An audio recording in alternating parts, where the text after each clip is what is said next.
Boa noite. Sobre o tema de hoje, valorização da vida na infância, eu vou começar contando uma história para a gente.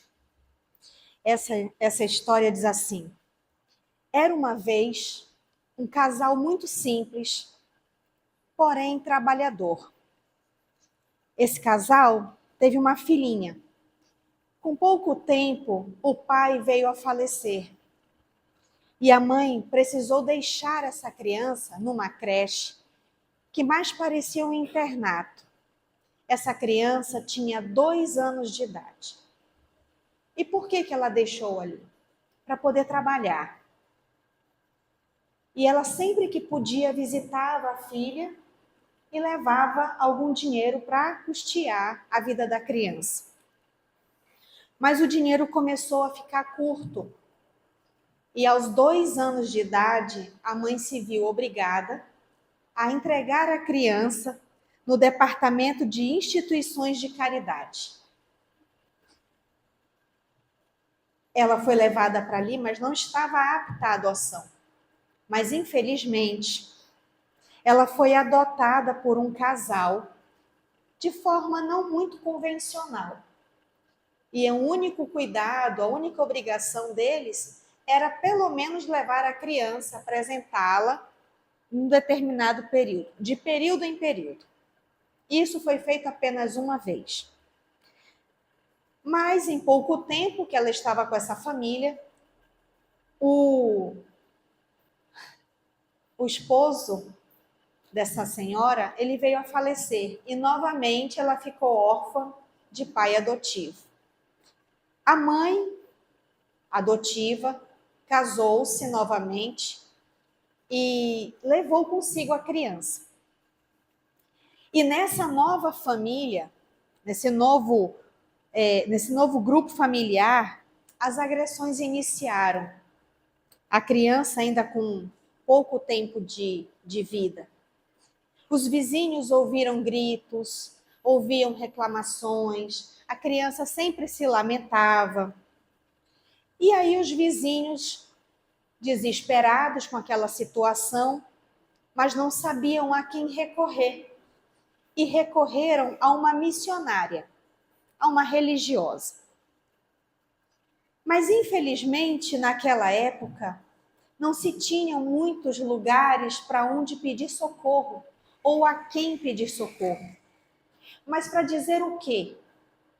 Se a criança estava dentro de uma casa, supostamente alimentada, supostamente protegida do frio, como é que eles iriam provar isso? E a religiosa teve a ideia de visitar essa casa.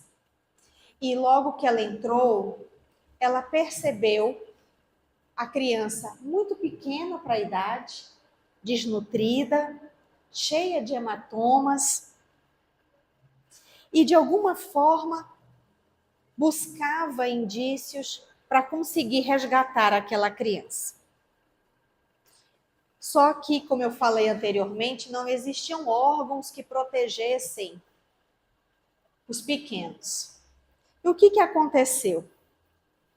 E ela procurou, olha que curioso, não encontrando um departamento, uma delegacia, um setor que auxiliasse, ela encontrou, na verdade ela procurou e conheceu o defensor e o criador da Sociedade Americana de Prevenção à Crueldade contra os Animais.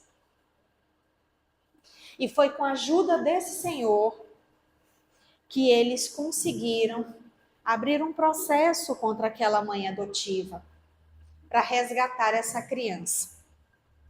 Esse caso foi levado à Suprema Corte e a menina contou com detalhes o seu suplício. Além de dormir no chão, passar muito tempo sozinha, era proibida de sair de casa.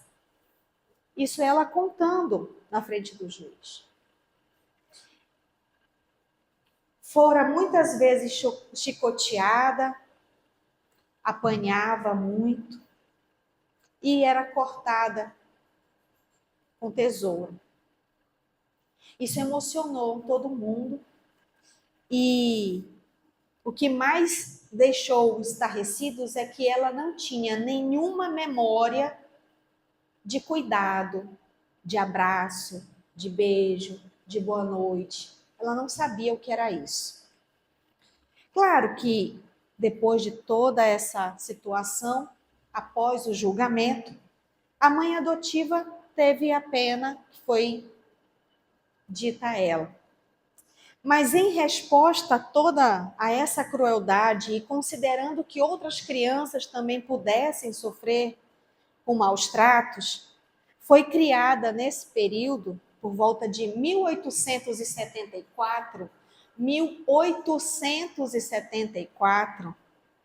a Sociedade de Nova York para a Prevenção da Crueldade contra as Crianças. Essa história que acabei de lhes contar é a história de Mary Ellen Wilson.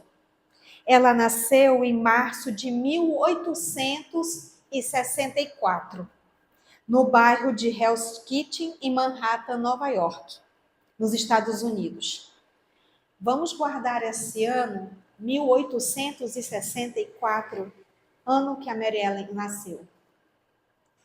E aí, claro, depois disso tudo, Mary Ellen já com 10 anos, depois que ela foi resgatada do convívio da família adotiva, ela foi enviada para um lar juvenil, onde mais tarde foi adotada por Etta Whistler, e aos 24 anos ela casou, teve 2 filhos e adotou uma terceira filha, uma órfã. Ellen veio a óbito em 1956, aos 82 anos. Por que eu trago essa história? Porque quando nós falamos de infância e de valorizar a vida na infância, nós temos que pensar sempre no todo, porque nós conseguimos pensar por partes. Nós conseguimos imaginar a criança ainda no ventre, toda a alimentação que nós precisamos ter, nossos cuidados para que ela se desenvolva bem. Nós pensamos no bem-estar dela aqui, junto com a gente pensa na babá, no melhor médico, na alimentação, mais tarde na creche, mais tarde na escola. Nós pensamos tudo isso. E às vezes nós deixamos de pensar o bem-estar espiritual. Porque não é só o alimento. É um carinho, mas também é o respeito. É a delicadeza das palavras, mas também a firmeza para a educação. E quando a gente fala de educação, a gente está falando de dois tipos de educação. Aqueles que a gente esbarra logo de primeira, que é a educação intelectual e a educação moral iniciada dentro do nosso lar. Mas quando esse lar fere, machuca, agride, nós não estamos educando. Não estou dizendo aqui que nós devemos tratar as crianças com vozes, com palavras lânguidas, sempre permitindo tudo o que ela deseja. Não, não é isso que eu estou falando. Eu estou falando da educação sincera, daquela que vai prepará-la para que ela seja uma pessoa forte lá na frente. Para que mesmo que ela passe por dificuldades, ela entenda que as dificuldades foram necessárias, mas que ela não seja sempre a vítima daquela necessidade, que ela floresça. Eu estou falando da educação, do carinho e do contato daqueles que se preocupam com a formação do adulto, porque antes de ser criança e mais tarde, antes de ser adulto, é um espírito que precisa de orientação, de proteção, de cuidado. Primeiro, para educar as suas más tendências e valorizar e aflorar as suas boas tendências. E aí, lá no Evangelho segundo o Espiritismo, no capítulo 8, não saiba a vossa mão esquerda o que dá a vossa mão direita, no subtítulo Os Órfãos, que é uma mensagem do espírito familiar, Uma mensagem psicografada em Paris, na França, em 1860. Eu pedi para a gente guardar a data da Mary Ellen, do ano que ela nasceu, 1864. 4 anos antes, nós temos essa mensagem, que ela diz assim, e eu vou ler bem devagar para a gente poder conversar sobre ela. Meus irmãos, amai os órfãos. Se soubesseis quanto é triste ser só e abandonado, sobretudo na infância, Deus permite que haja órfãos para exortar-nos a servir-lhe de paz. Vamos ampliar. A gente está olhando para os órfãos, mas a gente também está olhando para aquelas crianças que, mesmo cercado de família, de primos, de tios, de pai, de mãe, de professores, é uma criança que ainda assim se sente sozinha, se sente incompreendida, se sente distante. E essa criança pode ter sido um de nós lá atrás e que hoje, na vida adulta, precisa ser forte, precisa ser responsável, precisa ser consciente, precisa ter preparo para educar outra criança. Então, realmente deve ser muito difícil quando nós crescemos e lá na infância a gente não recebeu ou não entendeu o porquê de não ter recebido o carinho, o amparo, a proteção. Se nós somos professores, nós temos alunos que são filhos de alguém, mas antes de tudo, são espíritos nas nossas mãos, que de alguma forma vão precisar do nosso olhar, do nosso cuidado. Se somos médicos, aquela criança é o nosso paciente e precisa ser cuidado, como qualquer outra, porque a partir dali é o desenvolvimento dela que está em jogo. Se temos sobrinhos, amigos dos nossos filhos, que sempre vêm a gente e confiam na gente para conversar, é porque alguma coisa ele sente que pode confiar na gente. Então, nós, de alguma forma, nós somos ponto de confiança, um porto seguro. Então, não digamos, agora eu não tenho tempo, agora não dá. Agora eu preciso fazer isso. Olha, assim que eu voltar, a gente vai brincar. Assim que eu chegar, a gente vai conversar. E a gente chega cansado, exausto, pensando nos problemas do dia a dia, e nós não conversamos com as nossas crianças. O sentimento de abandono não é só a criança órfã que vai sentir. É aquela criança rodeada de pessoas, mas que ela vai se sentir sozinha. E como é que vai ser esse adulto? Eu podia perguntar aqui, fazer umas perguntas para a gente sobre isso. Mas vai ficar na nossa reflexão. Olhando para trás, que criança que eu fui? Olhando para trás, o que eu gostaria que tivessem feito melhor para mim? E agora olhando para frente, para aqueles que já são pais, já são mães ou já são avós, o que é que nós podemos fazer de melhor para os nossos filhos, para os nossos netos, para os nossos bebês que já estão vindo ou que já vieram? Como que nós vamos tratá-los? Como que nós vamos cuidá-los para que eles se tornem pessoas adultas saudáveis, emocionalmente, mentalmente, e pessoas capazes de melhorar o mundo, fazer uma sociedade melhor? Qual vai ser o nosso papel nisso? Onde que está a minha contribuição? Tem mais uma questão aqui, uma frase, Que divina caridade amparar uma pobre criaturinha abandonada, evitar que sofra fome e frio, dirigir-lhe a alma a fim de que não desgarre para o vício. Nós não estamos falando de vícios comuns que a gente conhece.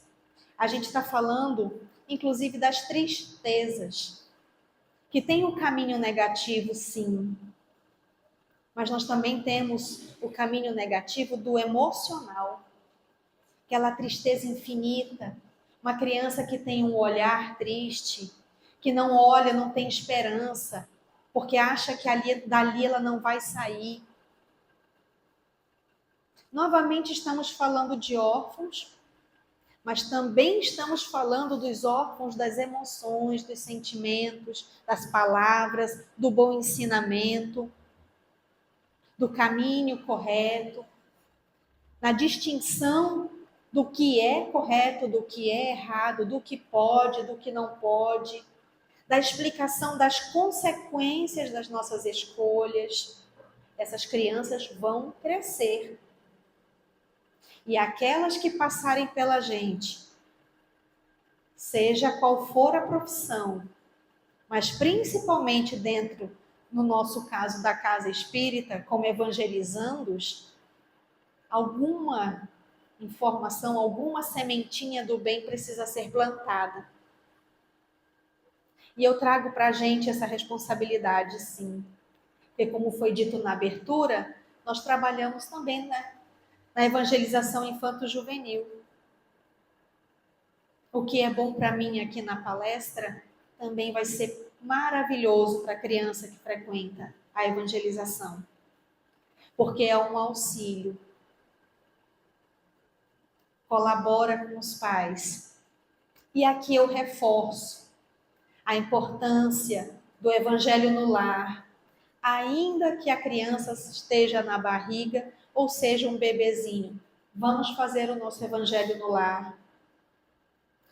Tudo o que fazemos enquanto adultos, em algum momento, vai refletir nessa criança. Então, se nós temos hábitos, cultivamos, estamos decididos enquanto pessoas adultas a trilhar, a mudar nossa percepção da vida, a trilhar um caminho diferente, a agir de forma diferente, nossas crianças, elas vão perceber isso. Muito mais pela nossa conduta, pelas nossas ações, que pelas palavras. Elas não vão entender as palavras. Mas o gesto, a conduta, o exemplo, elas vão entender. Nesse sentido, continuando, nós não podemos esquecer que todos nós estamos encarnados para a possibilidade do auxílio. Ainda que eu não entenda isso direito, ainda que o outro não entenda direito, mas só da gente fazer o bem sincero, com o coração limpo, para depois não bater em rosto. Olha, você lembra aquele bem que eu te fiz, Leonardo? Olha, você lembra que eu cuidei de você quando você estava doente? Essas cobranças a gente não faz. Essa lembrança não precisa. Nós cuidamos porque queremos e porque entendemos que há necessidade.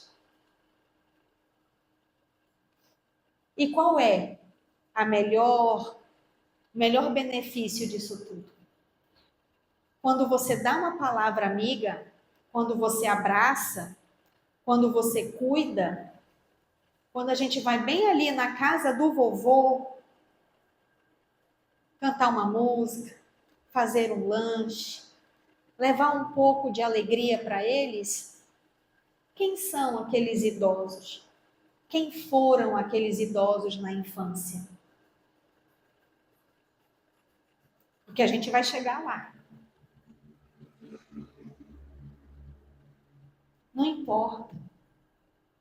Nem o que eles foram na infância, nem o que eles foram durante a vida adulta. O que importa, a única coisa que importa é que eles precisam de um carinho. de um respeito, uma forma da gente demonstrar respeito. E eles recebem, eles ficam bem felizes com isso. E o nosso bom lado é perceber que nós podemos, precisamos, devemos cuidar do outro. Adotar um animal. Vocês viram que os animais tiveram uma vez aqui primeiro que as crianças, né? Adotar um animal, cuidar de um animal é muito importante. Mas se nós pudermos ser padrinhos de crianças que necessitam de auxílio,